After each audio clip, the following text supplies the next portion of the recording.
dia, quem já está aqui? Bom dia, professor, tudo bem com o senhor? Oi, David, agora você entrou, tudo bom? O Diego Tudo. também está aí.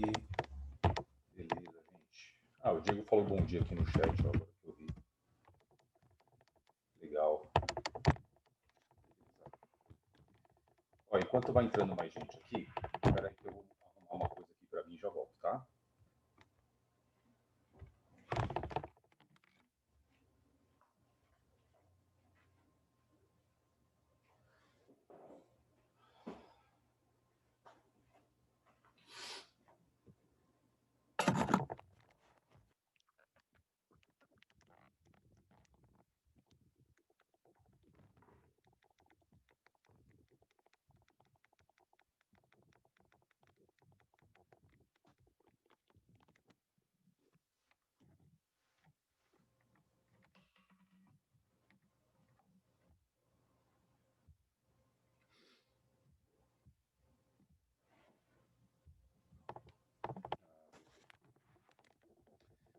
Beleza.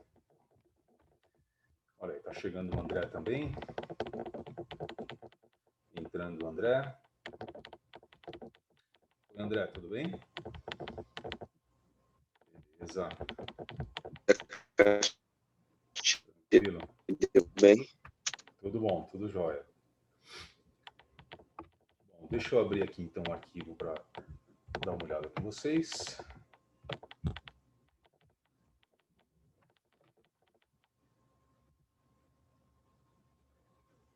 Achei. Olha aí a Larissa chegando também.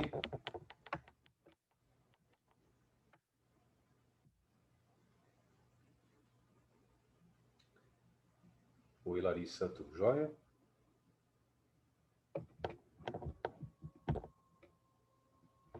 Beleza. Tudo bem, gente. Olha, vou começar essa aula aqui, a nossa última antes do Natal.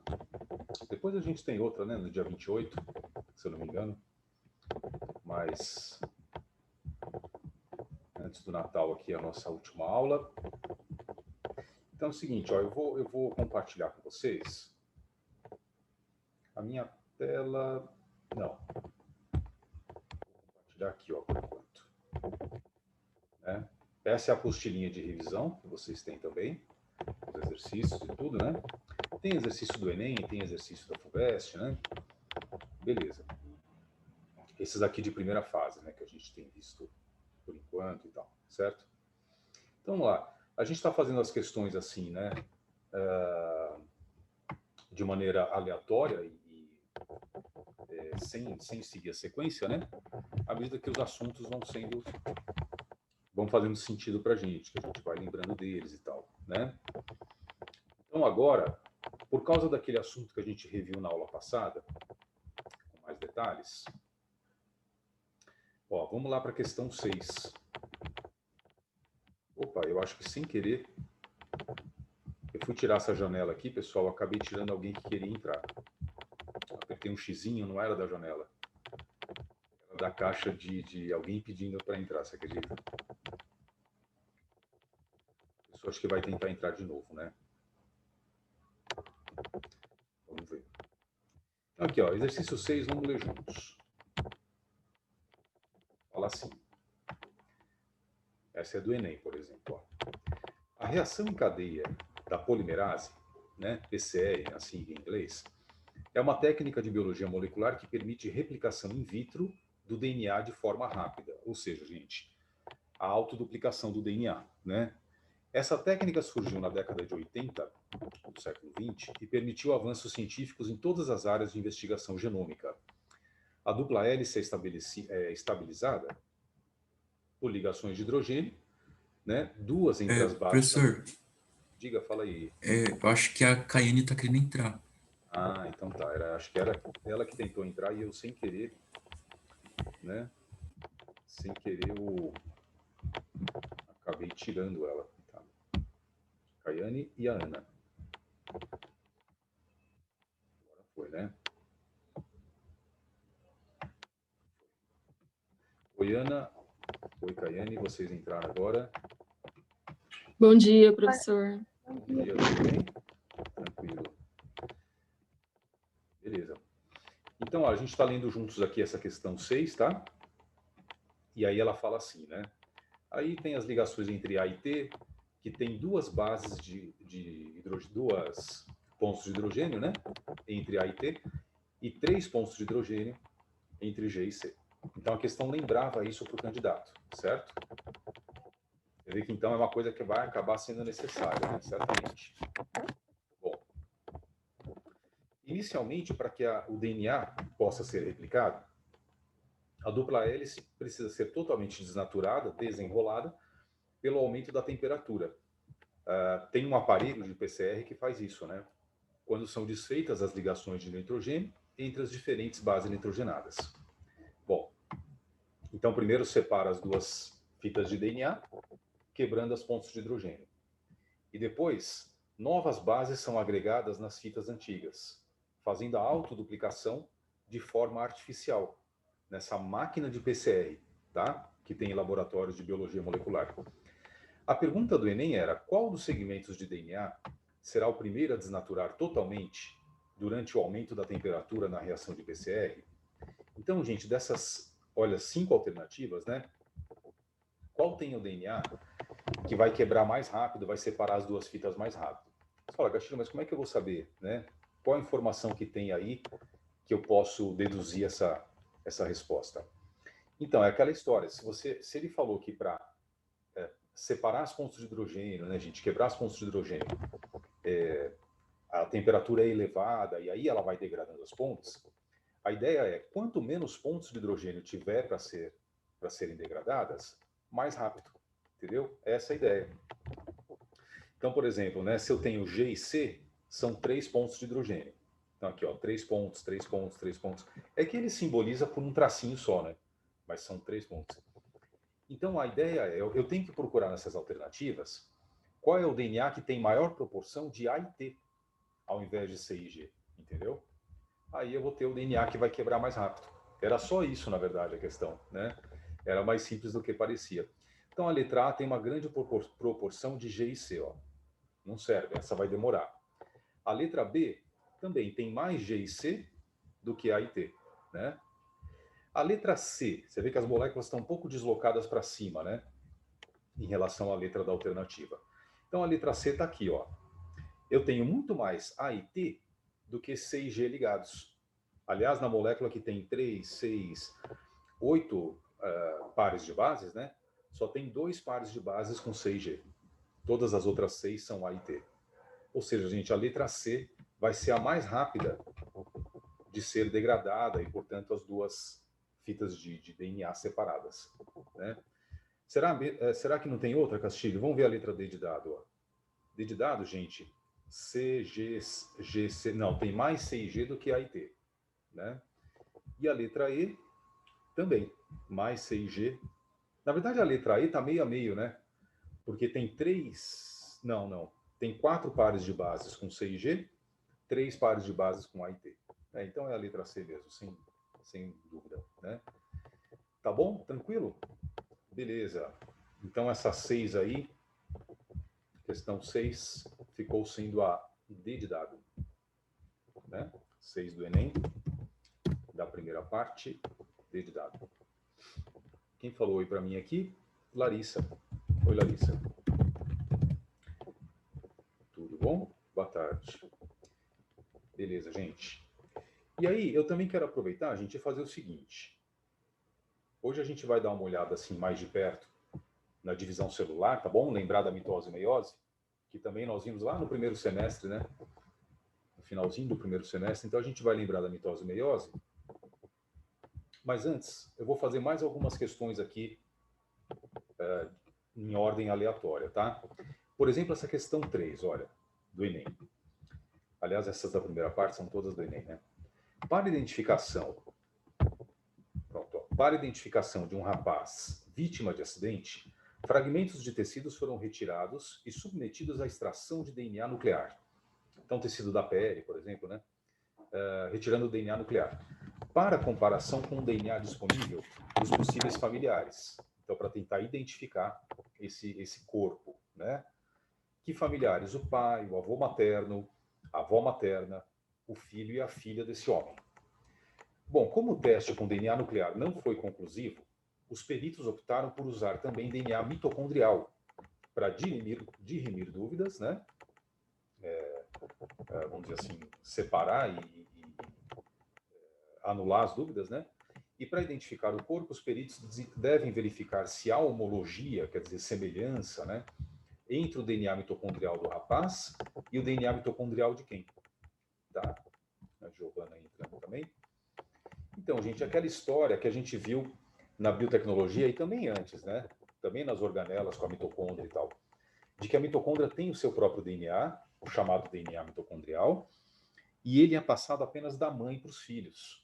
Por quê? Porque na fecundação, o espermatozoide não contribui com as mitocôndrias, né? Então, as mitocôndrias do espermatozoide ficam para fora do óvulo e apenas o núcleo, o pronúcleo masculino do espermatozoide é que entra no óvulo, né? Formando o zigoto.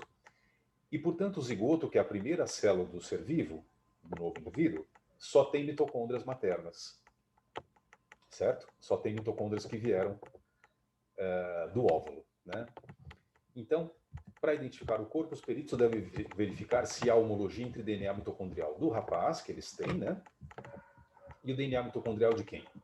Ué, tinha que ser da mãe dele, né? Pra primeira coisa, da mãe seria bom para identificar. Mas não tem a mãe, ó, entre as alternativas. Tem o DNA mitocondrial do pai, tem o do filho dele, né? Da filha dele, da avó materna e do avô materno. Agora, gente, dessas alternativas aqui, a única que também vai ter o DNA mitocondrial igual ao dele é aquela pessoa que passou a mitocôndria dela para a mãe dele, né? Portanto, é a avó materna, tá? Então, é aquilo que eu falei para vocês quando nós vimos esse assunto, né? Todo mundo tem o DNA mitocondrial igual ao da mãe, que por sua vez também tem o DNA mitocondrial igual ao da mãe dela, e essa também tem o DNA mitocondrial igual da mãe dela, e da mãe, da mãe, da mãe, da mãe, da mãe, né?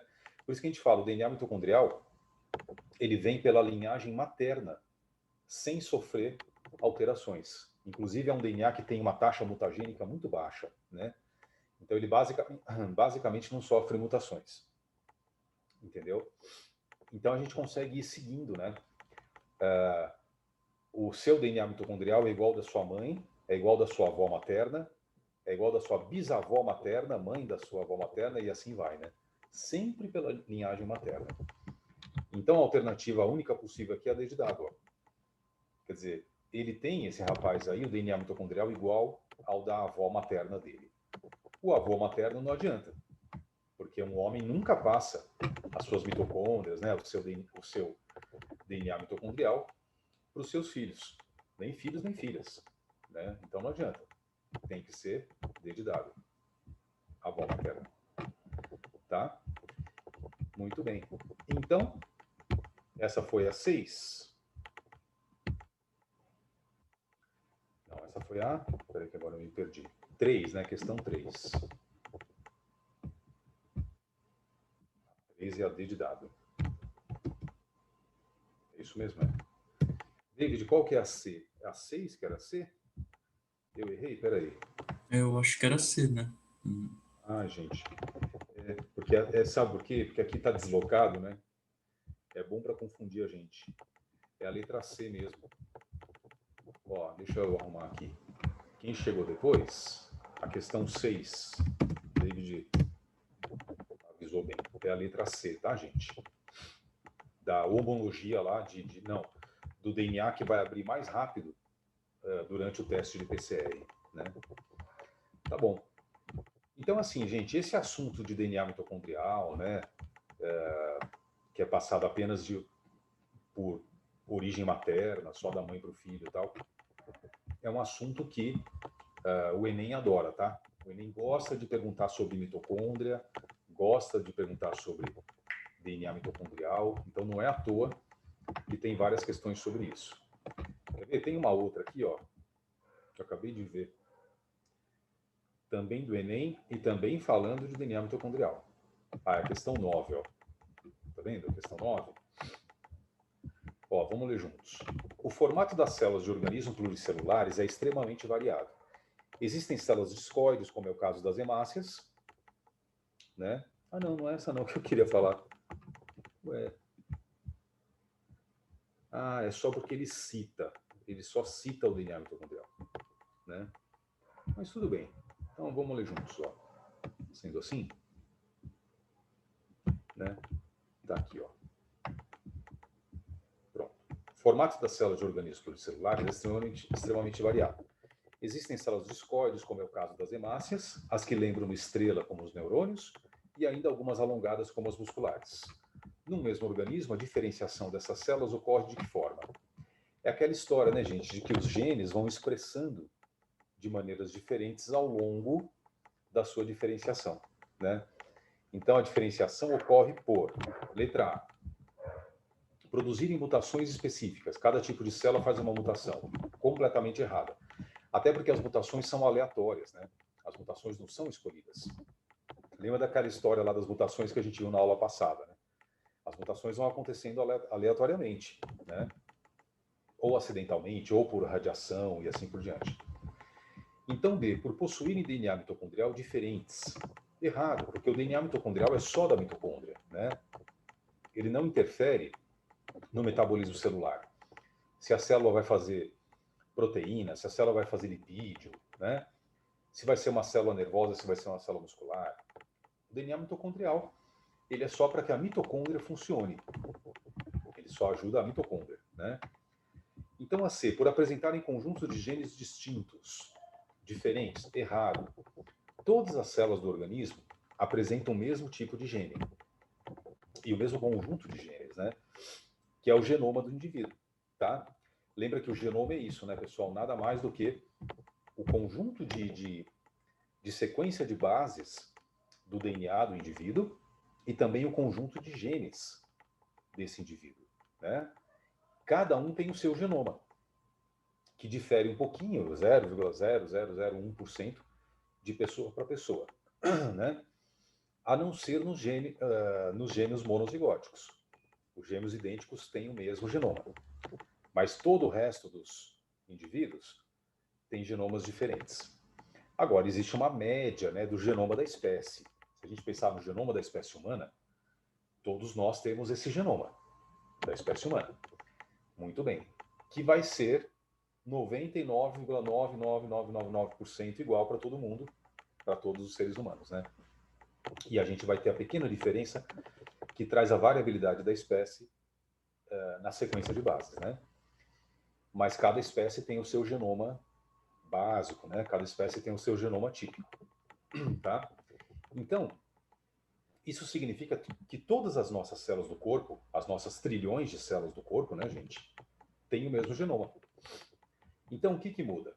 O que muda é o que está na letra D de dado. O que muda de uma célula muscular para uma célula nervosa, né? É que elas expressam porções distintas do genoma. Isso sim, ó. Quer dizer, né? Em algumas células, alguns genes estão funcionando e outros estão desligados. Em outras células, é o contrário. Aqueles que estavam desligados estão funcionando e os outros é que ficam desligados, né? Então, essa é a expressão gênica diferente, né? Em determinados tipos de células, tá? A letra E, então, é mais absurda ainda, né? Por terem um número distinto de cromossomos, completamente errado, porque se todas as células do nosso corpo têm o mesmo genoma, que é a sequência de bases, imagine então o número de cromossomos, né, gente? Tem que ser exatamente igual e é, salvo exceções, o mesmo em todas as células do corpo, que é o 2N igual a 46. Né? Então, todo ser humano tem 46 cromossomos nas células todas. Quais são as exceções? As exceções são células cancerosas, que podem ter número 3N de cromossomo, podem ter um valor 4N cromossômico. Né? Então, as células cromossômicas elas podem ser poliploides. Elas podem ter várias vezes o número N. Né? Mas aí elas são completamente atípicas, são células com problemas, né? Com alta taxa de divisão celular e etc. Certo? Então, elas não contam. Então, as células saudáveis do corpo, elas terão todas o mesmo número de cromossomos, o nosso 2N igual a 46. né? Tá legal? Beleza. Deixa eu ver aqui essa para cima. Não, isso aqui. Engraçado, eu jurava que tinha outra questão de mitocôndria aqui, gente. DNA mitocondrial. Olha, vamos aproveitar essa questão 7. A 7 eu não li com vocês, mas eu pedi para vocês fazerem, né? Porque ela trata de anticorpos, né, gente? Que nós vimos na aula retrasada. Vamos lembrar dela rapidinho? Né? Ah, peraí. Então, antes disso, a 9 ficou a D de W também, né? Detalhe, assim como a 3 que a gente tinha feito. Então, 9 D de W. Né? Isso. Então, a 7, gente, era essa aqui de anticorpos. Só que o Enem, ele chamou os anticorpos pelo sinônimo deles, que são imunoglobulinas, né? Lembra disso? Você pode chamar as proteínas de defesa de anticorpos ou de imunoglobulinas, né? E aí ele falava, vários métodos são empregados para a prevenção de infecções dos organismos, né? Parasitas e tudo. E 2 desses métodos utilizam micro-organismos vivos. E são eles as vacinas atenuadas, constituídas por patógenos avirulentos, e os probióticos que contêm bactérias benéficas, né? Na figura são apresentados 5 diferentes mecanismos de exclusão de patógenos pela ação dos probióticos no intestino de um animal, né? Ou seja, gente, exclusão de patógenos. O que é patógeno? É um parasita, ou uma bactéria, ou um vírus, né?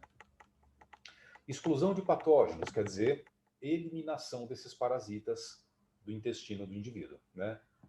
Pela ação dos probióticos no intestino do animal, que são esses números 5 aqui, esses 5 números aqui, perdão, né? Esses tipos aqui, né? Então, por exemplo, o número 1, que permite, aqui ó, agora está melhor, permite uma competição, por nutrientes. Então, essa competição faz com que a bactéria, por exemplo, não consiga sobreviver lá, né? 2, produção de substâncias antimicrobianas. Então, é uma ação parecida com a de antibióticos, né? Então, por exemplo, esse medicamento aí, orgânico, que contém bactérias benéficas, então, vão produzir substâncias que matam outras bactérias, né? Então, produção de substâncias antimicrobianas. 3, disputa por um sítio de adesão. Então, também é um tipo de competição, né, gente? Em que essas bactérias do medicamento vão aderir aos sítios de ligação do epitélio intestinal e impedir a ligação de patógenos, de micro-organismos, né? 4, é o estímulo à produção de imunoglobulinas. Ou seja, essas bactérias vão estimular a produção de anticorpos, né? Leia-se imunoglobulinas, leia-se anticorpos. E 5, manutenção da integridade epitelial. Então, essas bactérias permitem que o epitélio intestinal se mantenha íntegro, né? E saudável e tal. Muito bem, gente. Aí, para essa questão 7, olha a pergunta. A pergunta era, qual mecanismo de ação desses probióticos promove um efeito similar ao da vacina? Aí aqui, gente, o candidato tinha que lembrar qual é o efeito da vacina exatamente, né? O efeito da vacina é estimular a produção de anticorpos ou imunoglobulinas pelo organismo, certo? A gente lembrou lá que as células que vão fazer esses anticorpos são os linfócitos B, de bola, né? Eles vão ser estimulados pelos antígenos e tal. A vacina contém os antígenos, né? E aí a pessoa passa a apresentar a memória imunológica, porque ela passa a ter aquelas células de memória, né? Que são outros linfócitos B vindos de mitose. As chamadas também células clonais, né? Muito bem. Então, desses 5 mecanismos, qual é o que mais se parece com uma vacina, gente? Então, tem que ser aquele que também estimula a produção de anticorpos, né? O único que faz isso é o número 4, ó. É o que leva estímulo, né, para a produção de imunoglobulinas. Então, número 4, qual a alternativa? D de dado. Tá? Então a questão 7 fica D de dado também. 7 D de dado. Aí, aliás, só um parênteses aqui, gente, falando de vacina, né? O Ricardo Rosa, ele colocou no grupo do WhatsApp um negócio tão legal, um postzinho. É a D de bola agora? Peraí, gente. Por que eu pus a D? O meu cérebro ele ficou viciado na D de dado. D de bola, meu Deus. Tá tipo como se fala, gente? Uma imagem gravada a fogo no meu cérebro. Acho que D de dado é mais legal, acho que é isso, David. É D de David, né? Então, 7 D de bola. Obrigado, Larissa. Obrigado, David.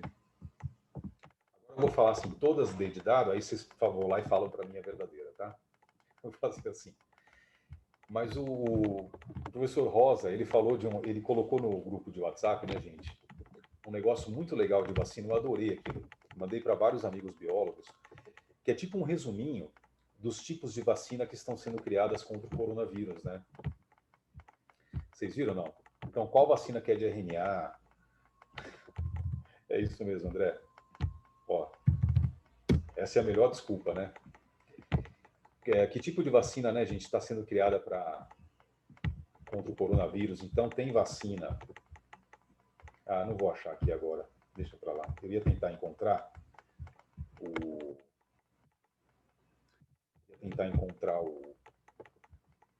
o negócio lá, mas não vou achar agora. O Rosa pôs. Bom, peraí, vou voltar aqui a revisão. Mas vocês já viram no WhatsApp, né? Aí faz um resuminho lá. A vacina da Pfizer é RNA mensageiro, né? Que é a técnica inovadora. Se eu não me engano, da Moderna também, né? Já a Coronavac, não. A Coronavac é vírus atenuado, né? E assim por diante, né? Então, é vírus atenuado, né?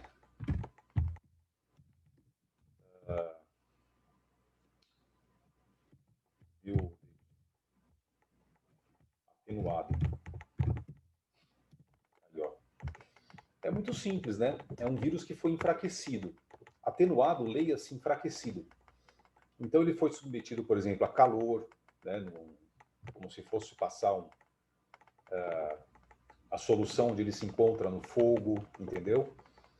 E aí, ou então choques elétricos, né? Então ele fica enfraquecido. Quando ele é injetado no sangue da pessoa, é a mesma coisa que enfraquecido, ó. Então injeta lá a vacina, né? Ele tem o capsídeo dele, o vírus tem os seus antígenos, vão estimular a produção de anticorpos pelo sangue da pessoa, ela vai criar a memória imunológica e o vírus não tem a capacidade de causar doença. Por quê? Porque ele foi degradado de alguma maneira, né? Atenuado nessa virulência dele, entendeu? Nessa agressividade dele, né? Por exemplo, pelo calor, tá bom? Essa é a base, gente, por exemplo, da primeira vacina, que foi a vacina contra a varíola, né? Então, o médico que criou a vacina contra a varíola, o que ele fazia? Ele pegava uma agulha, um alfinete, uma coisa assim, com um pouco de pus da ferida de indivíduos, né, com varíola. Então, essas feridas tinham pus ali com a bactéria da varíola, certo? Com o vírus da varíola, perdão, que é o smallpox, que é vírus. E ele pegava esse pus, né, na agulha e passava no fogo, entendeu? Uma breve passada no fogo, assim, ó, rapidinho, né? E depois já picava a pessoa. Então, com isso, ele tinha enfraquecido o vírus pelo calor, né, meio degradado, então o vírus não tinha mais capacidade de invadir as células, mas o capsídeo continuava lá. Então, era o suficiente para a pessoa criar a sua memória imunológica, né? Agora, isso, imagina, séculos atrás, antes de se conhecer todo o mecanismo de resposta imunológica primária, né, e tal. Então, foi na tentativa e erro, certo? Esse cara teve lá uma iluminação de ter essa ideia de fazer isso e deu certo. Aliás, deu tão certo que foi uma das vacinas mais eficientes da história da humanidade, né? Porque ela foi tão boa que erradicou a varíola da face da Terra.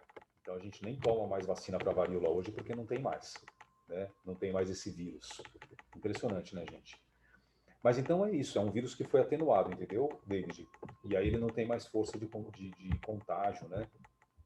De invadir as pessoas. Tá legal. Olha essa questão 4 aqui também, gente, aproveitando que nós fizemos a 3. Ó, a 4 fala assim: a terapia celular tem sido amplamente divulgada como revolucionária por permitir a regeneração, de tecidos a partir de células novas, né? Entretanto, a técnica de se introduzirem novas células no tecido, é só deixar um pouco maior isso aqui que está dose de ler. É porque eu abri de novo, né? Entretanto, a técnica de se introduzirem novas células no tecido para o tratamento de enfermidades em indivíduos já era aplicada rotineiramente em hospitais. Aí vem a pergunta: a que técnica refere-se o texto, né? Ou seja, gente, que técnica era essa já aplicada antes que você tenha uma introdução de novas células no indivíduo, certo? Vacina, não. A vacina você pode injetar, você vê, por exemplo, a da Pfizer, né? Você vai injetar só o RNA mensageiro do vírus. Pode injetar só vírus também. E não são células, né? Biópsia. A biópsia é o contrário. A biópsia é retirada de tecido, né? E não introdução. Você tira um pedaço de um tecido para analisar em microscópio, analisar em laboratório, né? Hemodiálise. Isso aqui não tem nada a ver. É simplesmente a retirada do sangue para limpar, né? Tirar as toxinas num aparelho de hemodiálise e depois o sangue é devolvido para a pessoa. Mas não tem introdução de novas células. Quimioterapia é só tratamento com medicação, né? Ou via oral ou intravenosa, mas é uma terapia com medicamentos, né? Então, quimioterapia, por exemplo, contra o câncer. E transfusão de sangue. O que é feito na transfusão de sangue, gente? Justamente inoculado na pessoa o sangue de outra pessoa, né? Então ela recebe hemácias, ela recebe no seu sistema circulatório glóbulos brancos, né? Plaquetas, ou seja, então você está introduzindo novas células que vêm de fora no corpo de alguém. A letra E já estava certa, tá? Beleza. Essa daqui então é a questão 4. Diga, David, pode falar. Professor, quais tipos de enfermidades eram tratadas com transfusão? Na verdade ainda são, é a mesma coisa, né, que a gente usa hoje, David, tá? Por exemplo, se a pessoa está com falta de hemácias, né, uma diminuição de hemácias no seu exame de sangue, e ela está o quê? Por exemplo, com fadiga extrema, né, cansaço exagerado e tudo, então ela vai receber uma transfusão de hemácias, né? Ou não, a pessoa está com problemas do sistema imunológico, ela está com imunidade muito baixa. E aí, quando faz o exame de sangue, vê que ela está com uma baixa contagem de glóbulos brancos. Então, essa pessoa vai receber uma transfusão de glóbulos brancos, né? E assim por diante. Então, são problemas hematológicos, né? Problemas do sistema circulatório. E aí a gente resolve com a transfusão de sangue, tá bom? Beleza. Beleza, valeu, professor. Joia. Tá bom, gente. Deixa eu só uma coisa aqui.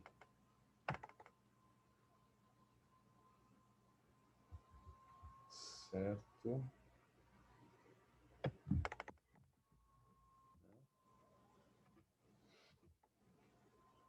Legal.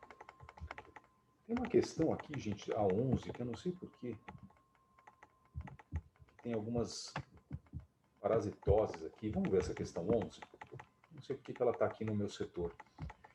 Olha, Euphorbia milha é uma planta ornamental amplamente disseminada no Brasil e conhecida como coroa de Cristo. O estudo químico do látex dessa espécie forneceu o mais potente produto natural molucicida, a miliamina. Tá, era um texto.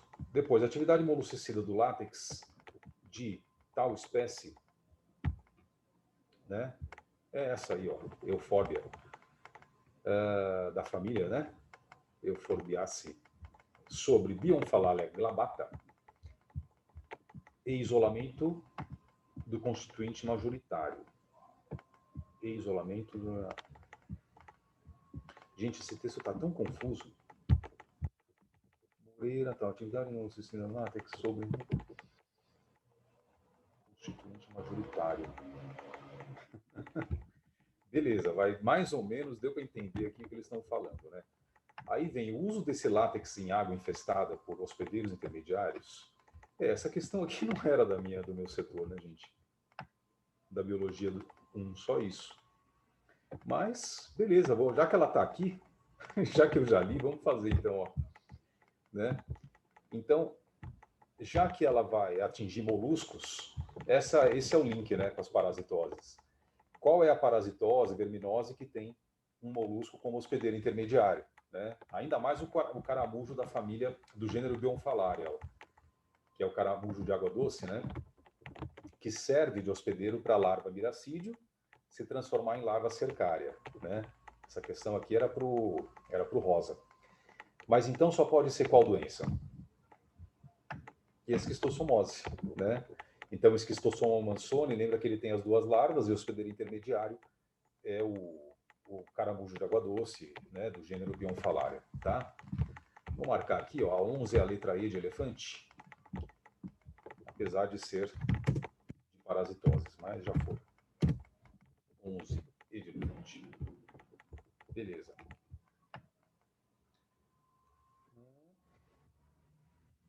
Certo. Tá. Então, sendo assim, aí essa questão aqui, gente. O que aconteceu aqui? Deu uma travada no meu negócio. Travou o meu arquivo. Liberou. Pronto. Olha, gente, a questão 15. Né? Agora eu posso ter certeza que está alguma coisa zoada no meu arquivo, gente. Porque a questão 15, ela está... Após esse ensaio, qual gráfico representa a produção de proteínas? Tá vendo essa sequência de DNA que vocês estão vendo aqui, ó? Né? Ela não tem nada a ver com a questão 15. A verdade é essa. Tá vendo essa tabelinha aqui, né? Logo embaixo dessa pergunta, ó. Essa sequência de DNA não tem nada a ver, gente. Mas, professor, na apostila também tá assim. Então, se tiver errado, tá nas Tá duas. errado. Tá errado, gente. Ó, pode cortar essa sequência de DNA aqui, ó. Tá vendo, ó? Não faz nenhum sentido isso. Eu pensei que era uma questão de síntese proteica, né, ó. Essa molécula de DNA, ó. Só que não é uma questão 15 aqui sobre secreção celular. Entendeu? Não tem nada a ver. Secreção celular. Então pode apagar lá, ou apagar, né? Rabisca aí e tira essa sequência de DNA aqui, ó. Essa aqui, ó. Tá? Tô bem. Bom, então sendo Professor, assim, pode falar, Luiz. você poderia fazer a 10? Eu achei a 10 muito confuso. Vamos. Vamos fazer a 10, ó. A 10 fala assim, gente. A cariotipagem é um método que analisa células de indivíduo para determinar seu padrão cromossômico. Vai fazer o cariótipo, né? Lembra o número cromossômico tal do núcleo? Essa técnica consiste na montagem fotográfica em sequência dos pares de cromossomos e permite identificar um indivíduo normal, 46XX ou 46XY, né? Mulher ou homem, ou com alguma alteração cromossômica, por exemplo, com síndrome de Down.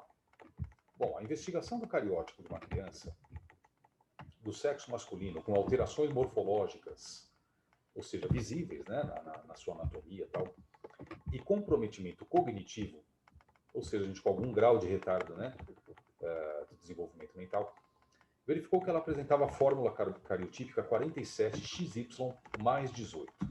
O que é isso? Que era um menino, porque é XY, né, mas tinha um cromossomo a mais no seu cariótipo. Qual era esse cromossomo? O número 18, entendeu? Bom, então isso é uma síndrome, né, determinada, tal. A alteração cromossômica da criança pode ser classificada como o quê? Então, ele tem problema estrutural no cromossomo, perder um pedaço, né, ganhar um pedaço, ou ele tem um problema numérico, certo? Essa é a primeira pergunta, né, gente? Então, é justamente uma alteração, o que ele tem? Numérica. Já exclui a letra A, exclui a letra C, não, desculpa, A e A, B de dado. Então, a gente fica entre B, C ou E, certo? B, C ou E.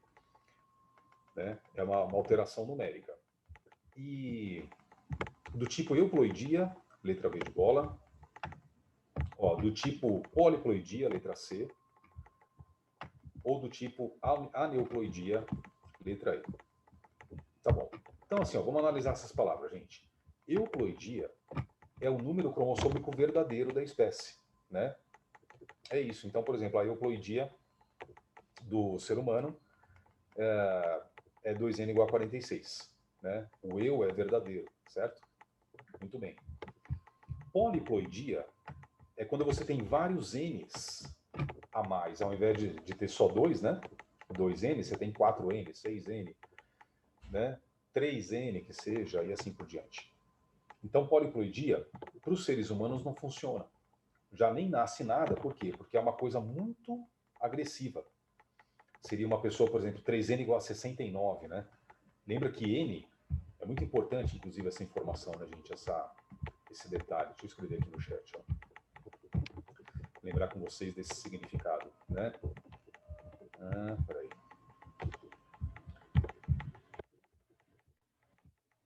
Vou colocar aqui, ó.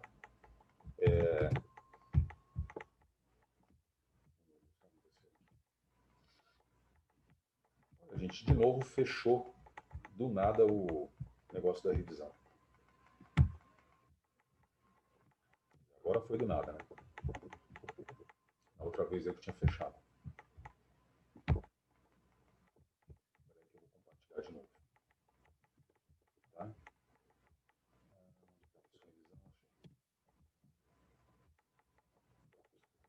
Né? Então, aproveitando aqui essa questão, que era a 10, né, David? Que a gente estava. Questão 10. Aham.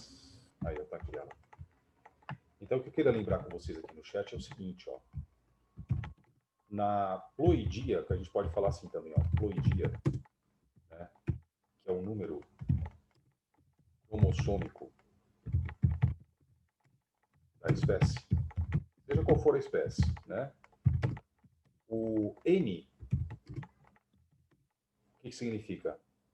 É o número de tipos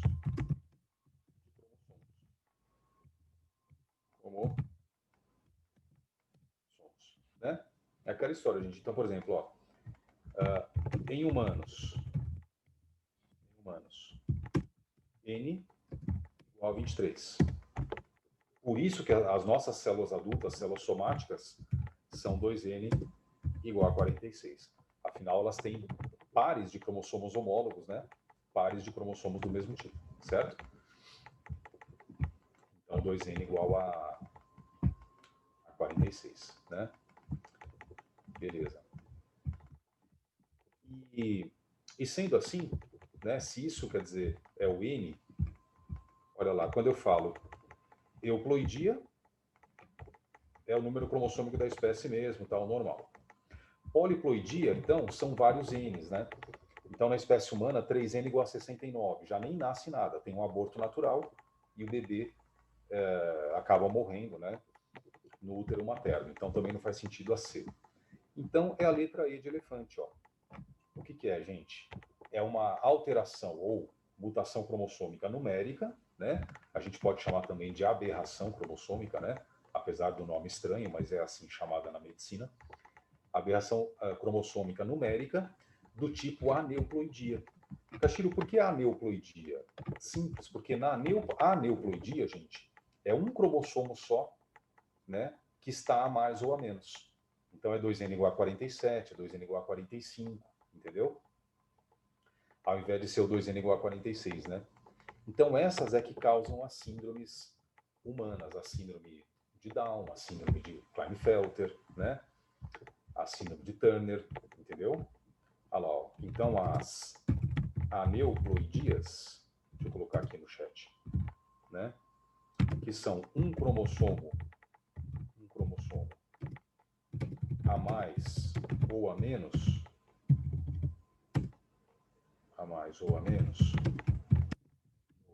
cariótipo, são as causas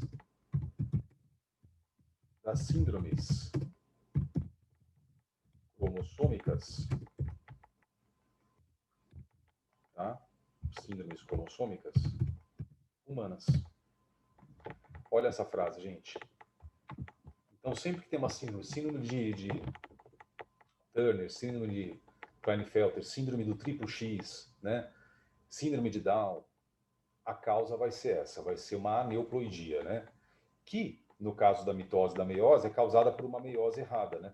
É causada por uma não disjunção durante a meiose 1 ou meiose 2. Né? Então, vou colocar aqui lembrando, ó, são causadas por não disjunções, né? Não disjunções, quer dizer, não separações, né? Ausência de separação durante a meiose 1 ou meiose 2, né? Depende do caso, tanto faz. Então, gente, eu vou aproveitar aqui essa deixa dessa questão, que então ficou a letra E de elefante, né? Aliás, detalhe, deixa eu pôr aqui. A 10, então, ficou letra E, não é a D de dado, tá, Castilho? A 10 é a letra E, né, gente? Eu vou aproveitar isso e vou lembrar com vocês de duas coisas, então, tá? Primeira, a divisão celular, vamos lembrar aqui rapidinho, pelo próprio Planeta Bio, tá? Pelo site Planeta Bio. E depois essas não disjunções e síndromes cromossômicas. Então, eu vou abrir aqui a divisão celular. Onde está isso? Achei.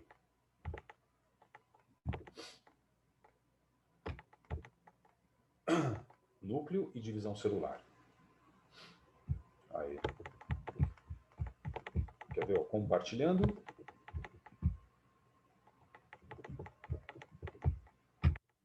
Compartilhando.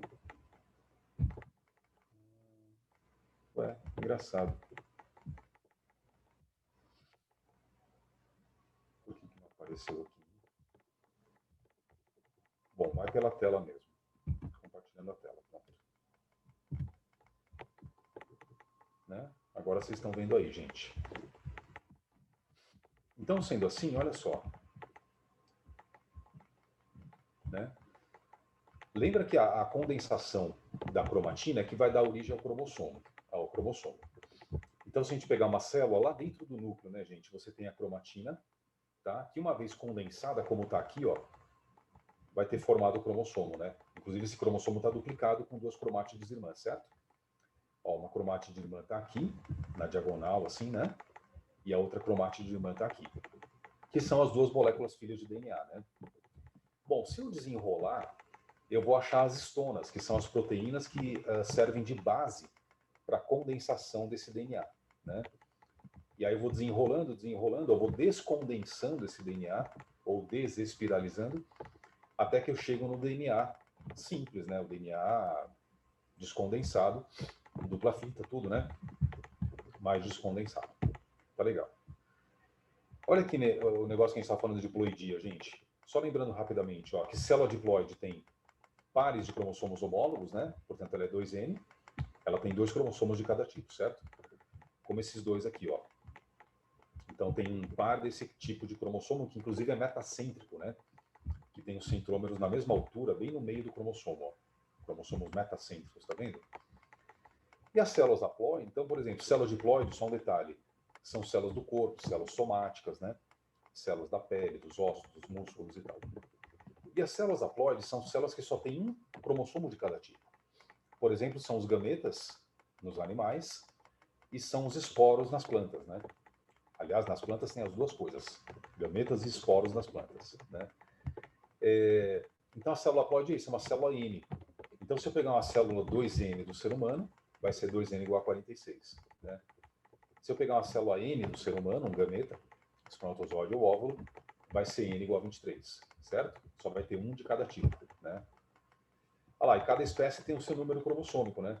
Homo sapiens, 2N igual a 46. A mosca doméstica, 2N igual a 12. O gorila, que é o gorila, 2N igual a 48, né? E por aí vai. Olha o cachorro, 2N igual a 72, gente. Eles têm muito mais cromossomos do que nós, né? E aí esse número dividido pela metade na meiose, por exemplo, para nós, vai para N igual a 23, para que depois, na fecundação, o número seja restabelecido, né? Olha aí, ó. Tá? Repetir porque é muito rápido, né? Então, de 2N vai para N igual a 23 aqui, ó. Certo? Espermatozoide fecunda o óvulo, mitose, né, que são as clivagens, e forma um embrião 2N igual a 46. Certo? Beleza. Então, aqui você tem os cariótipos, né, gente? Cariótipo masculino está na direita, porque tem 23 tipos de cromossomos, né? E um par de cada. Então, 2N igual a 46. E o par sexual é o XY, que caracteriza o sexo masculino, certo? E no caso feminino, 46XX. Então são os mesmos 44 autossomos, né? Lembra da genética de primeira lei, né? Herança autossômica. Então a gente tem 44 cromossomos autossomos que são iguais em homens e mulheres, até o par 22, né? E o 23º, que é o par sexual, que nas mulheres é XX. Aliás, mulheres e todas as fêmeas de mamíferos também, né? Aliás, de cordados. A gente vai encontrar isso em répteis, né? Em aves, em anfíbios e tal. Em aves, não. As aves são ZW e ZZ, né? Mas elas são só uma exceção. Então, XX para as mulheres e XY para os homens. Então, esse aqui seria um cariótipo normal, né, gente? Sem nenhum tipo de aneuploidia, né? Sem nenhum tipo de síndrome, tá? Tudo bem. E aí, entrando e lembrando da divisão celular, né? Então, nós temos isso daqui, gente, ó. Primeiro, a intérfase, que é quando a célula não está se dividindo. Lembra? E ela, por sua vez, é subdividida em G1, S e G2. Então, são as 3 subfases da intérfase, né? Na fase G1, a célula está no seu metabolismo normal, ela está trabalhando, né, normalmente e tal, sem se dividir, produzindo proteínas e tudo. Na fase S, ela começa a duplicar o seu DNA. Você vê que aqui ele ainda está simples, né? Ó, cada DNA e cada cromossomo é um DNA só, né? Então, se essa célula tem 4 cromossomos, é uma célula 2N igual a 4, né? Ela tem 4 DNAs inicialmente. Na fase S, começa a duplicar esse DNA, e na fase G2, terminou a autoduplicação, né, gente? É aí que cada DNA vai ficar duplicado e com um formato de X, parecendo um X, né? Porque ele tem agora as duas cromátides irmãs, entendeu? E aí eu já posso chamar de cromossomo duplicado, né?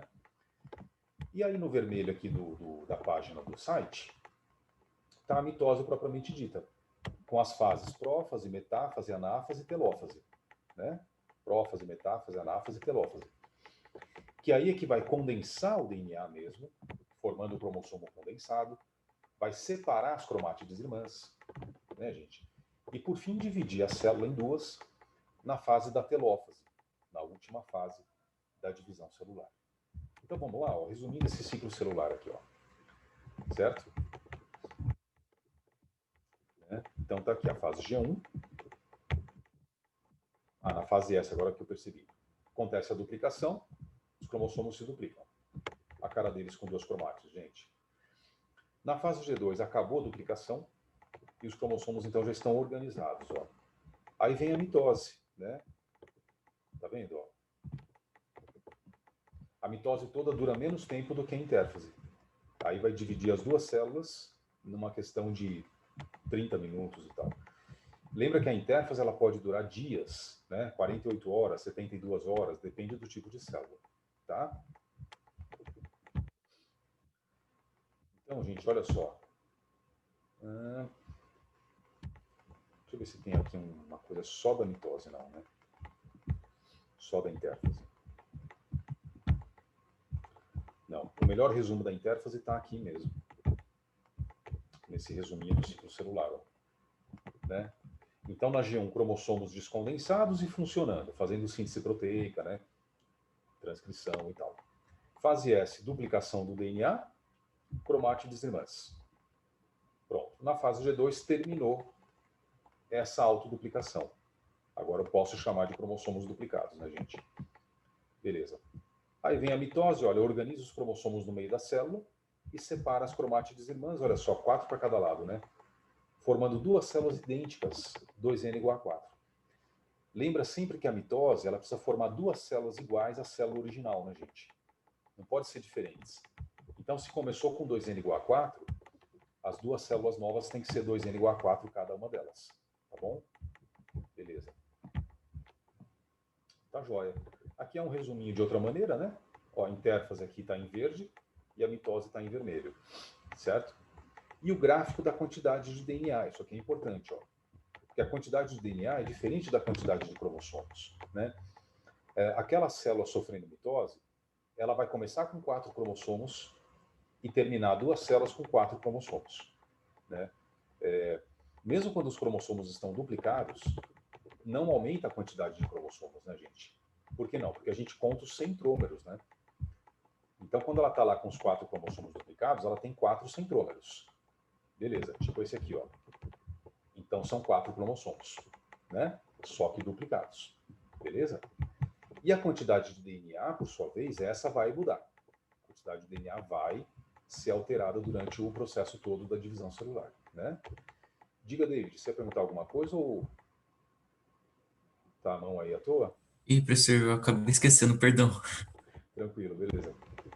Ó, gente, então sendo assim, por isso que é esse gráfico, né? Ele mostra essa variação, tá? Então começa com xDNA na fase G1. Fase S, duplica esse DNA, vai de X para 2X DNA, né? Tipo, a nossa lá começou com 4 DNAs, você tem 8 DNAs depois, que são as 8 cromátides irmãs, certo? Fase S. Fase G2 terminou a duplicação, já tem 2X DNA, né? E aí vem a prófase, metáfase aqui em cima, né, ó, no platô vermelho, prófase, metáfase. Depois a anáfase 1, aliás, só a anáfase, né, porque é mitose, é anáfase. E aí a telófase, quando volta a quantidade normal de DNA. Por quê? Porque as cromátides irmãs foram separadas e a célula dividida em duas, né? Então agora, para cada nova célula, tem duas, certo? Olha as duas aqui, por exemplo. Para cada nova célula, volta a ter xDNA, né, gente? xDNA. E aí na fase G1, volta tudo de novo. Aqui você teria um novo gráfico assim, né? G1, S, G2, tá? Continuando toda essa história, né? E lembrando de cada fase rapidamente, o que acontece em cada fase, gente? Vamos lembrar juntos aqui, ó. Olha lá, porque se você pegar tudo vai ter, né? Vai ter fase G1, S, G2 da intérfase em amarelo, que é o período mais demorado, mais longo, e depois vem em verde as 4 fases da mitose, né? Prófase, metáfase, anáfase e telófase. Então, lembrando delas aqui, ó. Essa célula acabou de completar a sua intérfase. Você está vendo na tela. Então, aqui você tem a fase G2 já, entendeu? Cromossomos estão duplicados, ó, mas ainda não muito condensados. A condensação, na verdade, vai começar na prófase, né? Então, o que vai acontecer na prófase, gente? A carioteca desaparece, o nucleolo desaparece, né? E tem o início da condensação cromossômica, que só vai terminar mesmo na metáfase, tá? Então, você vê, foi a formação do fuso, né? Desintegração da carioteca, ou desaparecimento, pode chamar assim, tá?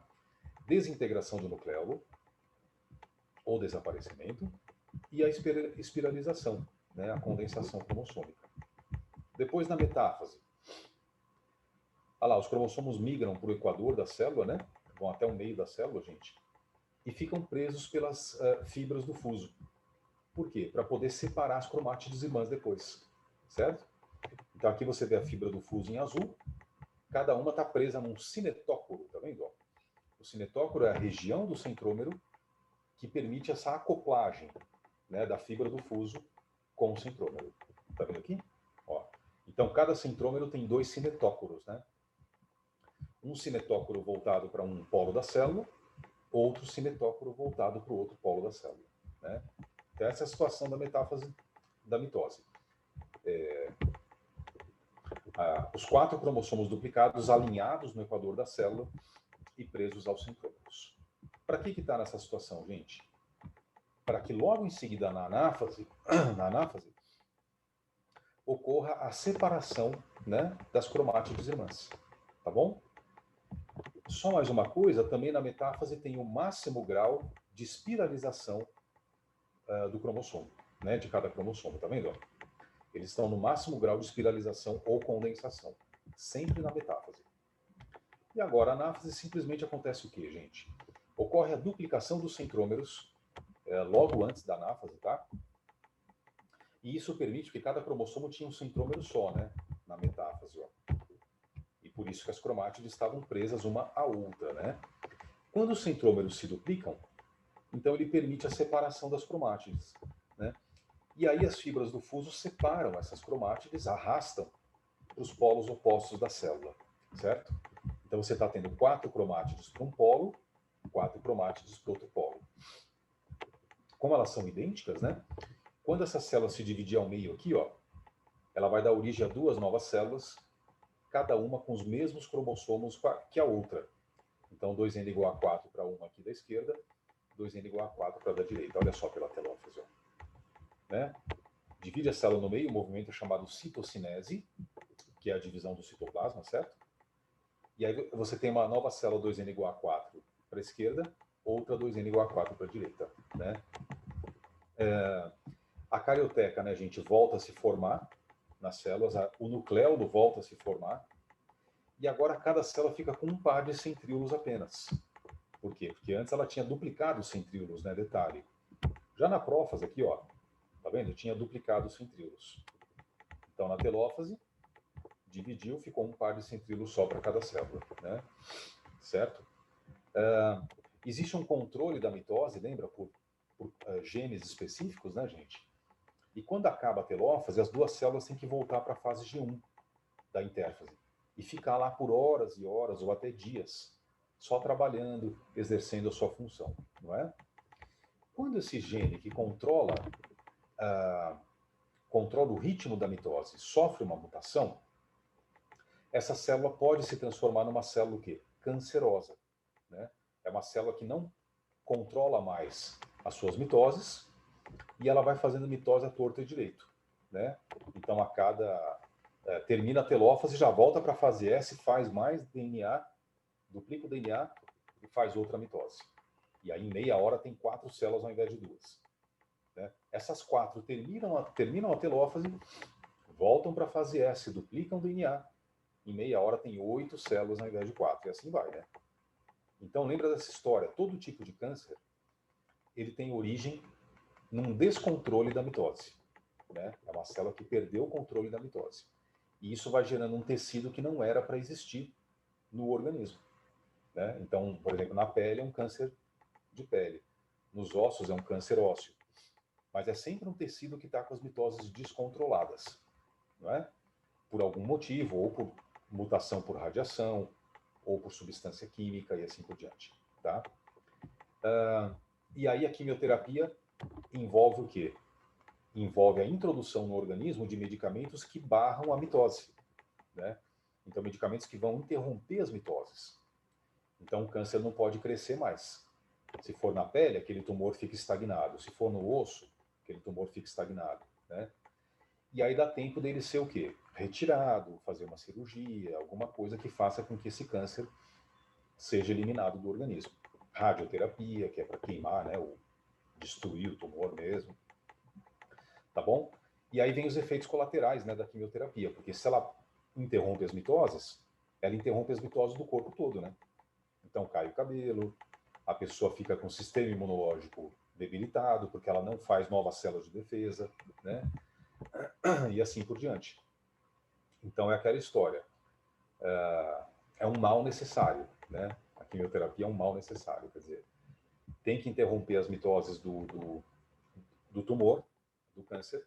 Então, paciência se interromper as mitoses do corpo inteiro, né?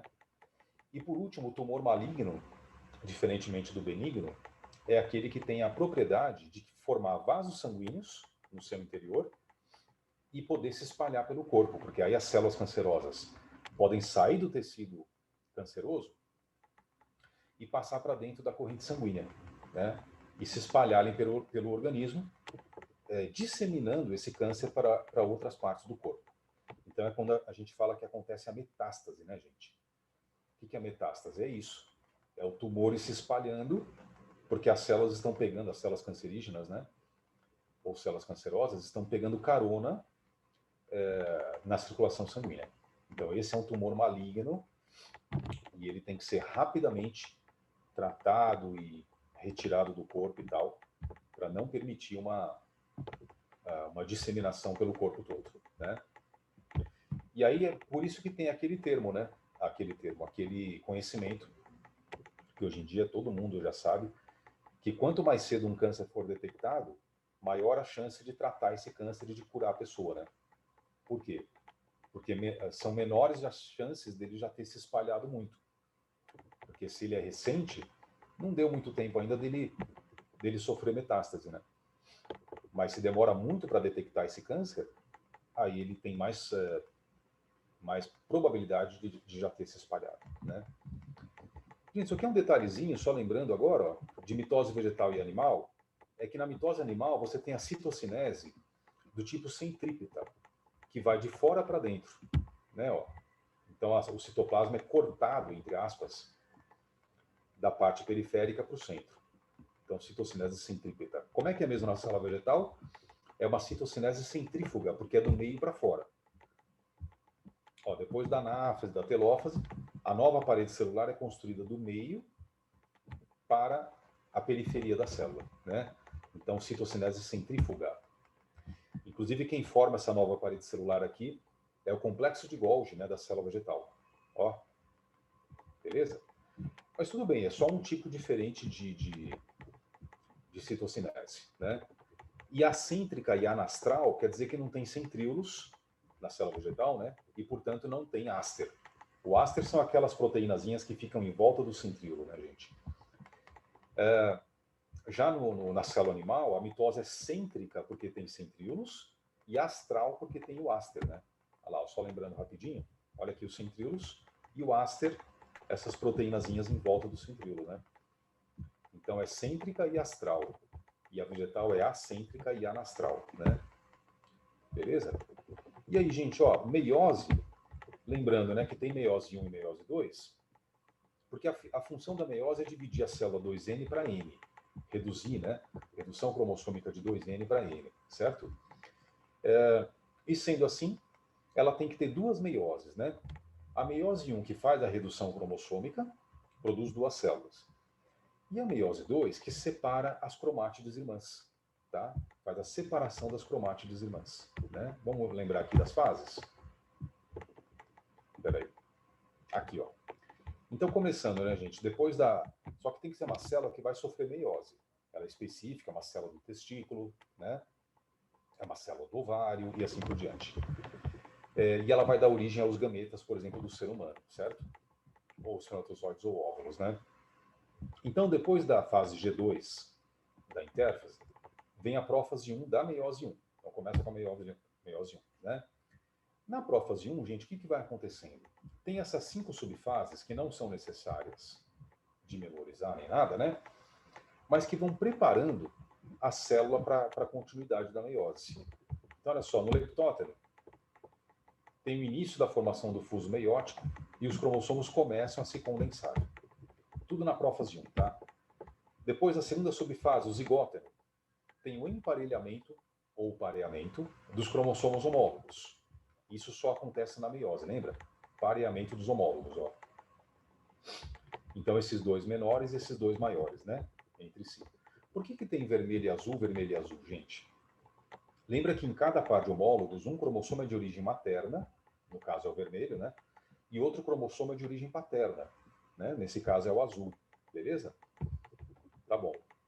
Isso é o zigótero. Paquítono, o que vai acontecer, gente? O quiasma, né? que é onde as cromátides homólogas se tocam para que aconteça o crossing over. Quer dizer, a troca de pedaços entre as cromátides homólogas. Tá? Outra coisa, você pode chamar os cromossomos pareados de bivalentes. Aqui você tem um bivalente, ou tétrades. Por que tétrades? Porque tem 4 cromátides irmãs. 4 cromátides, perdão, né? 2 irmãs vermelhas e 2 irmãs azuis, né? Pode chamar de 4 cromátides homólogas, tá? Aí o diplóteno, gente, olha lá, ó. Então a gente consegue ver os quiasmas, né? Onde está acontecendo o crossing over, e o crossing over continua acontecendo, tá? E por fim a diacinese, que é quando os cromossomos se afastam um pouco após o crossing over, tá? Na diacinese, ó. Então agora você tem a cena do final da prófase 1, quando já aconteceu o pareamento dos homólogos e já aconteceu o crossing over. E a célula está pronta para entrar na metáfase 1. Olha aí, ó. Então os cromossomos pareados vão para o meio da célula, né, gente, o chamado equador da célula, e atingem o máximo da espiralização, o máximo da condensação. Ó, par de homólogos, par de homólogos. O que vai acontecer na anáfase 1? Ó, a anáfase 1 vai separar os homólogos, né? É aqui que você tem a redução do número cromossômico, de 2N para N, certo? Porque a telófase 1 vai simplesmente cortar a célula em duas e formar 2 células N igual a 2. Fala, Castilho, por que é N agora não é 2N? Porque eu não tenho mais par de homólogos, né, gente? Esse azul, ó, ele não tem mais o homólogo dele, tá? Que não é esse vermelho, né? O homólogo dele está na outra célula. E esse vermelho também não tem mais o homólogo dele, que era o outro azul, que agora está nessa célula aqui, ó. Ou seja, só tem um cromossomo de cada tipo em cada célula, né? Então é N igual a 2 e não 2N, e essa também é N igual a 2. O que falta agora? Por que tem que ter a meiose 2? Tem que fazer o que, gente? Separação das cromátides irmãs, né? Só isso. Por isso que a gente fala que a meiose 2, ela parece uma mitose. Porque ela, assim como a mitose, também vai separar as cromátides irmãs. Certo?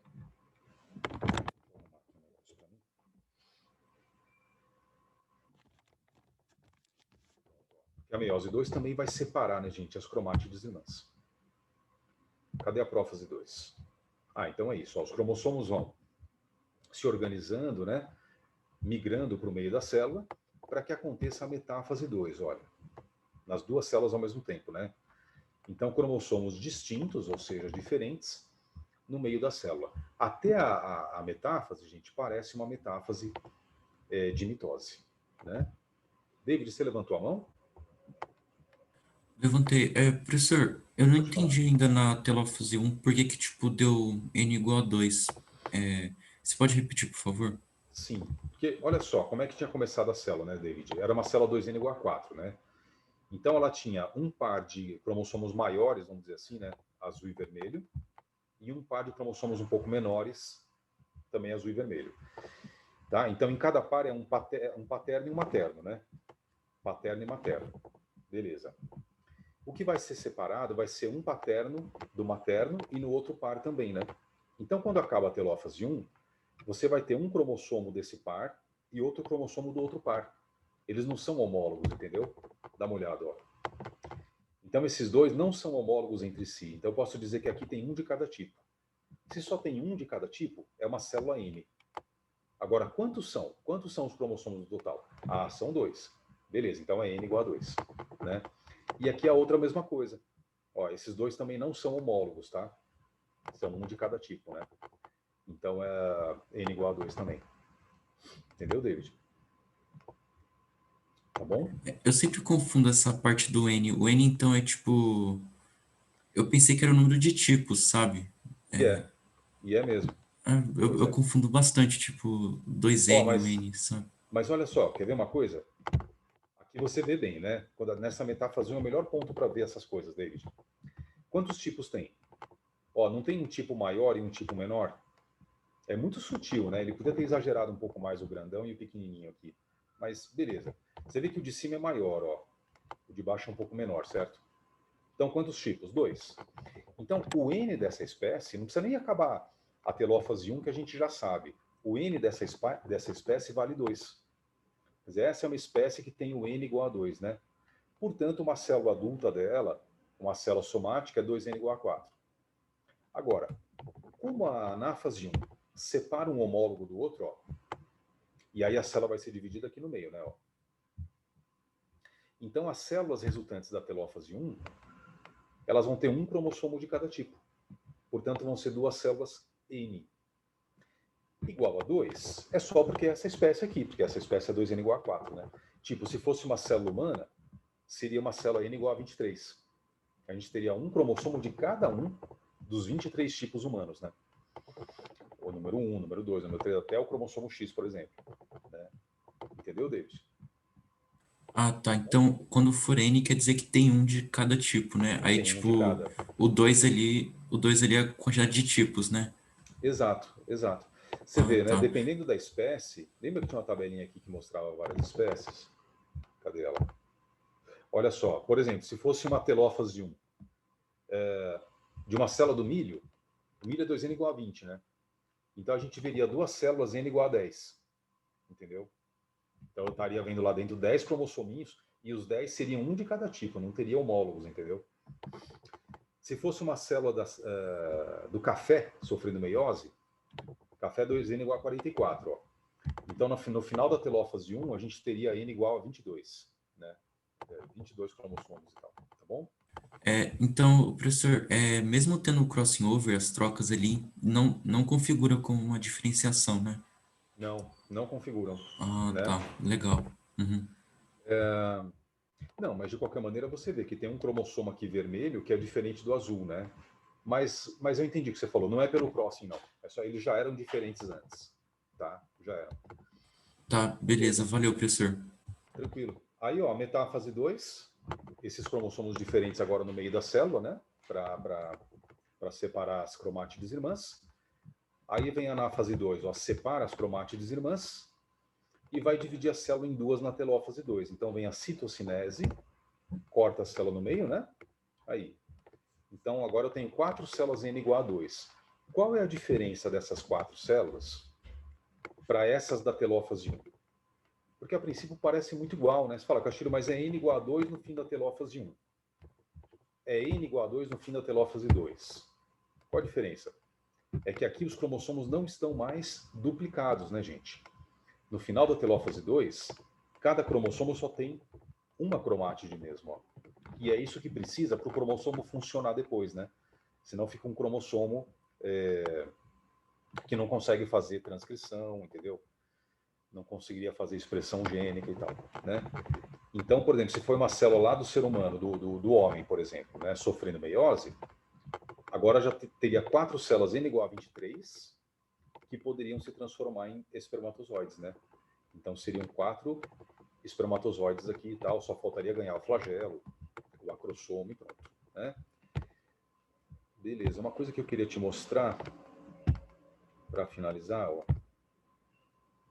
Ah, não tem. Que seria o gráfico da meiose, né, gente? Então, olha, se eu fosse comparar com o gráfico da mitose, deixa eu fazer aqui, ó. A mitose, ela duplica o DNA e depois volta a mesma quantidade de X, né? Se fosse um gráfico de meiose, teria mais uma queda da quantidade de DNA chegando a X sobre 2. Por quê? Porque você tem a telófase, tem a anáfase 1, que separa os cromossomos homólogos, né? E aí as duas células passam a ter X DNA. Lembra que a intérfase é igual, tanto para a mitose quanto para a meiose, né? E depois teria a anáfase 2, separando as cromátides irmãs. E aí tornando, né, as células com metade, dando às células finais a metade do DNA que tinha no começo. Então, se começou com X DNA, no final todo da meiose eu tenho X sobre 2 DNA, né? Tá? Por exemplo, na meiose humana, né? Começa com 46 DNAs, que são os 46 cromossomos, e termina no fim da meiose com 23 DNAs, né? Então é um gráfico da quantidade de DNA que tem duas quedas, né, gente? Duas quedas na meiose, certo? Tá bom. E aí, para finalizar, eu só quero te mostrar uma coisa. Vou pegar aqui no meu arquivo. Agora não é do Planeta Bio. Embora ele tenha também, mas eu prefiro te mostrar aqui. Deixa eu ver onde está isso.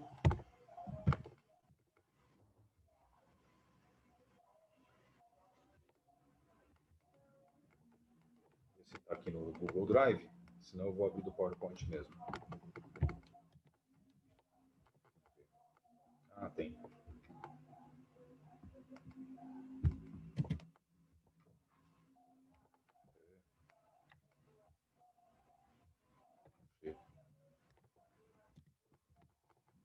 Olha, pessoal, eu não sei se eu mandei para vocês esse arquivo aqui durante o ano.